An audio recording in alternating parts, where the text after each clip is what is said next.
seria a relação do desenvolvimento da mente com o tornar-se sábio para a salvação? O que desenvolve nossa mente de forma eficiente e completa? Como fortalecer e enobrecer o intelecto e a mente? No estudo de hoje, vamos entender tudo isso e verificar qual o melhor alimento para a mente. Não há nada melhor para dar vigor à mente e fortalecer o intelecto do que o estudo da Palavra de Deus. Nenhum outro livro é tão poderoso para elevar os pensamentos, para dar vigor às faculdades, como as amplas e enobrecedoras verdades da Bíblia. Vemos que a Palavra de Deus não tem concorrente à sua altura. Nada se compara em benefícios e ganhos ao estudo da Palavra de Deus. Nada há de melhor, mais poderoso e que dê mais vigor à mente e às faculdades mentais e que fortaleça o intelecto, que eleve os pensamentos e enobreça o homem do que as verdades da Bíblia. O poder está nas verdades da Palavra de Deus. Em 1 Timóteo 3, de 15 a 17, lemos: E que desde a tua meninice sabes as sagradas Escrituras, que podem fazer-te sábio para a salvação pela fé que há em Cristo Jesus. Toda a Escritura é divinamente inspirada e proveitosa para ensinar, para redarguir, isto é, argumentar, para corrigir, para instruir em justiça, para que o homem de Deus seja perfeito e perfeitamente instruído para toda boa obra. As Escrituras, isto é, as verdades da Palavra de Deus, são essenciais, primordiais para nos tornar sábios para a salvação pela fé em Cristo. A Bíblia inteira, cada palavra é inspirada por Deus e útil para ensinar, argumentar, corrigir, instruir em justiça, para que o homem de Deus, veja que não é qualquer pessoa, mas o homem de Deus, para que seja perfeito e perfeitamente instruído para toda boa obra. Notamos a ênfase também nas palavras perfeito e perfeitamente instruído para toda boa obra. Como deve ser feita a leitura da Bíblia? Estudar uma passagem até que seu significado se torne claro à mente e sua relação com o plano da salvação fique evidente, fique bem claro. É de mais valor que a leitura de muitos capítulos sem qualquer propósito definido em vista e sem uma instrução clara obtida. Não conseguiremos sabedoria sem fervorosa atenção e estudo acompanhado de oração. Vemos aqui que o verbo usado não é ler, mas estudar. A leitura da Bíblia deve ser um estudo. Estudar uma passagem até entendê-la, compreendê-la e insistir em seu estudo até que seu significado fique claro à mente e que percebamos sua relação com o plano da salvação. É mais valioso o estudo de uma passagem feita assim do que ler vários capítulos sem propósito e sem séria compreensão. Vou repetir a última frase. Não conseguiremos sabedoria sem fervorosa atenção e estudo acompanhado de oração. Por que preciso fazer da Palavra de Deus um verdadeiro estudo? Com a imensa onda de material impresso sendo constantemente divulgado, os filhos formam o hábito da leitura apressada e superficial. E a mente perde sua capacidade para um pensamento contínuo e vigoroso. Hoje em dia, há muita variedade em tipos, estilos, formas de materiais para leitura que disputam e concorrem com a Bíblia.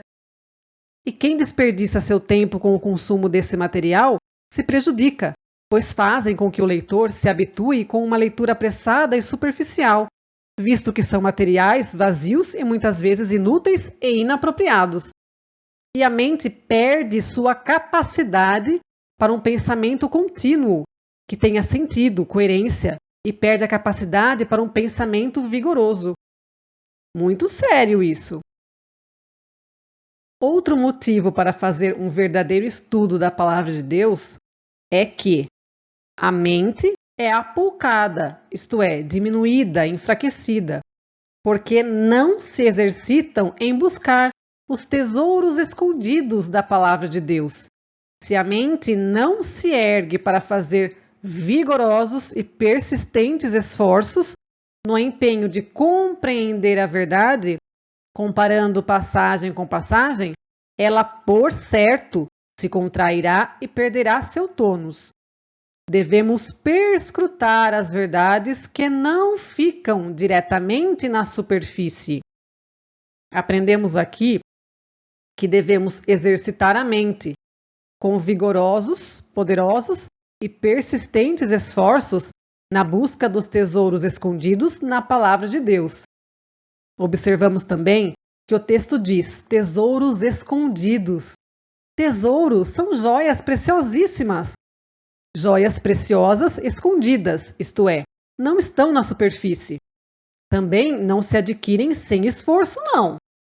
É preciso cavar com energia e vontade para que a mente não seja enfraquecida e acabe se contraindo, quase atrofiando e perdendo seu tônus, igual a um músculo que fica inativo sem se exercitar por muito tempo.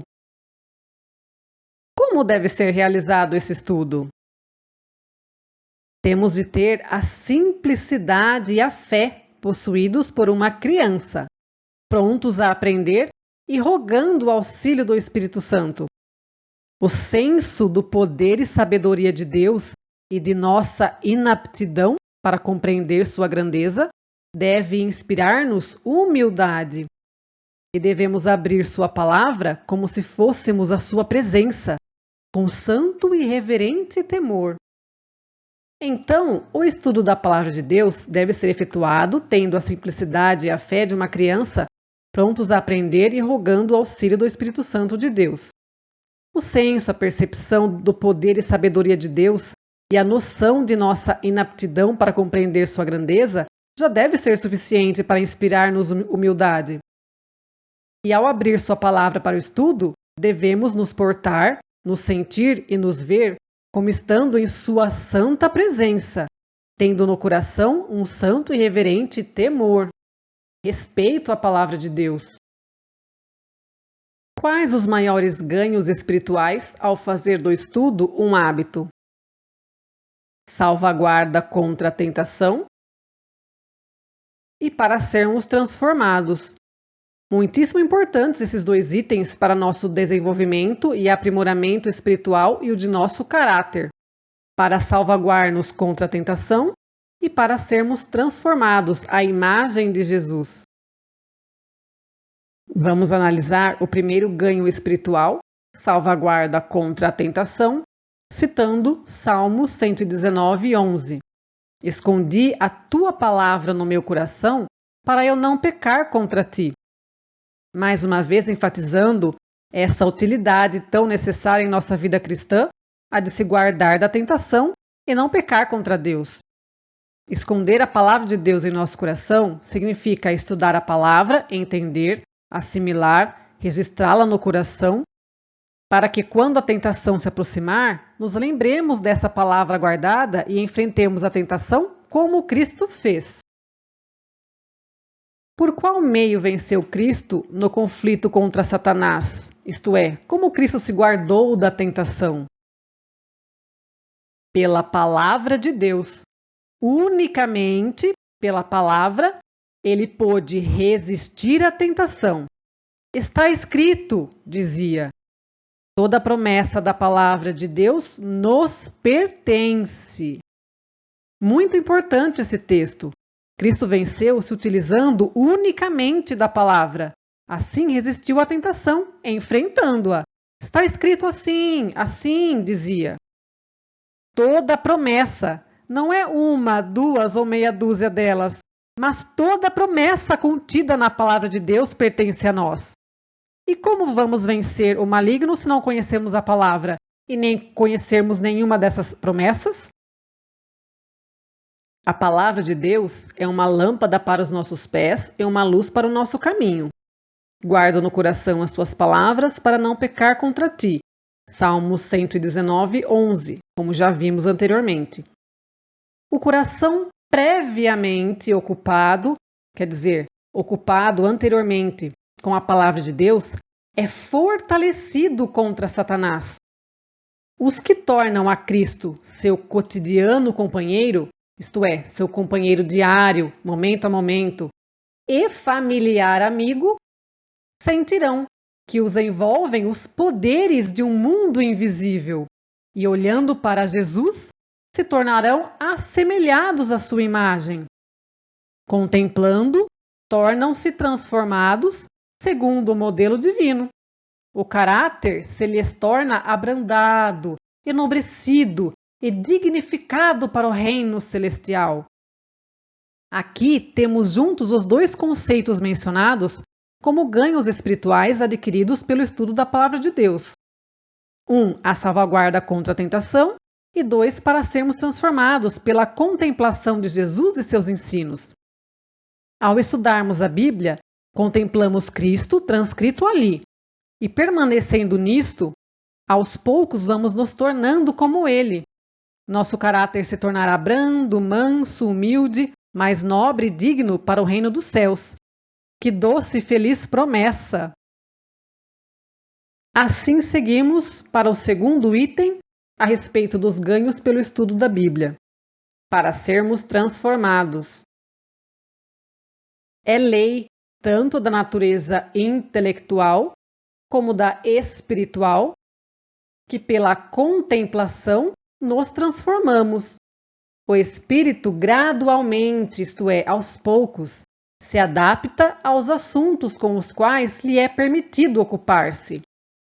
É muito interessante isso, porque aqui diz ser uma lei. É uma lei, tanto da natureza intelectual como da espiritual. Que ao contemplarmos, somos transformados. Isso abrange, contemplar seria tudo o que lemos, vemos e ouvimos, seja livros, música, vídeos, etc. Tudo que introduzimos na mente pelas entradas da alma, todo o material que consumimos vão gradualmente, isto é, aos poucos, devagar, mas com efeito, tornando-se familiar à nossa mente e vão nos moldando, moldando nossa mente, nosso espírito, nosso ser. Olhando para Jesus, adquirimos visão mais brilhante e distinta de Deus. E pela contemplação somos transformados. Desenvolvemos caráter que é uma cópia do divino. Crescendo a sua semelhança, ampliamos, aumentamos nossa capacidade de conhecer a Deus. Mais e mais entramos em comunhão com o mundo celeste e temos poder incessantemente crescente, isto é um poder que sempre cresce e nunca para de crescer. Um poder incessantemente crescente de receber as riquezas do conhecimento e sabedoria da eternidade. Que maravilha! E muito interessante notar que, olhando para Jesus, adquirimos visão mais brilhante e distinta, mais definida de Deus, isto é, ao contemplarmos a Jesus, vemos e compreendemos melhor a Deus. E assim somos transformados, desenvolvendo o caráter que é uma cópia do divino. Muito forte e deslumbrante isso. Cresceremos à sua semelhança, aumentando a capacidade de conhecer a Deus. É muito profundo isso. Vou repetir a última frase.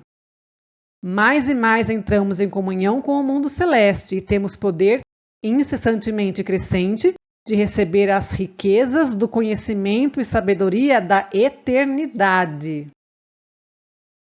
Por que não devemos dar o alimento errado para a mente? A mente humana é facilmente encantada pelas mentiras de Satanás.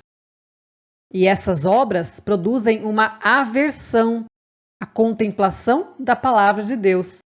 Levam em cativeiro, como escravos, as mentes. Muito sério isso. As mentiras de Satanás têm em si como que um feitiço, um efeito hipnótico que criam na pessoa uma aversão, uma oposição ao estudo e à contemplação da palavra de Deus. Assim, ele leva as mentes em cativeiro, aprisionadas sob seu poder. Qual a chave, isto é, o segredo, para adquirir esse bom hábito, esse hábito de fazer da Bíblia um verdadeiro estudo? Está em 1 Reis 2:2. Porém, esforça-te, pois, e sê homem. Esforça-te. A chave, o segredo é o esforço. Unir o esforço à oração e pedir auxílio, pedir poder a Deus para conseguir manter sempre esse hábito necessário. A todo filho da humanidade, isto é, a todos nós, a cada um de nós, todo filho da humanidade, candidato a uma coroa imortal, dirigem-se essas palavras proferidas pela inspiração. Esforça-te e sê homem. Esforcemo-nos com a ajuda de Deus para sermos verdadeiros homens, homens de Deus e da palavra. Finalizo com a leitura do verso bíblico, Filipenses 4:13. Posso todas as coisas em Jesus que me fortalece. Que nossos hábitos sejam dirigidos, guiados e abençoados por Jesus, que sempre nos fortalece. Amém. Os textos desse estudo foram extraídos de Signs of Times e dos seguintes livros: Mente, Caráter e Personalidade, volume 1, Vida em Família, A Ciência do Bom Viver, O Desejado de Todas as Nações. As páginas de referência estão nos slides. Deus abençoe a todos!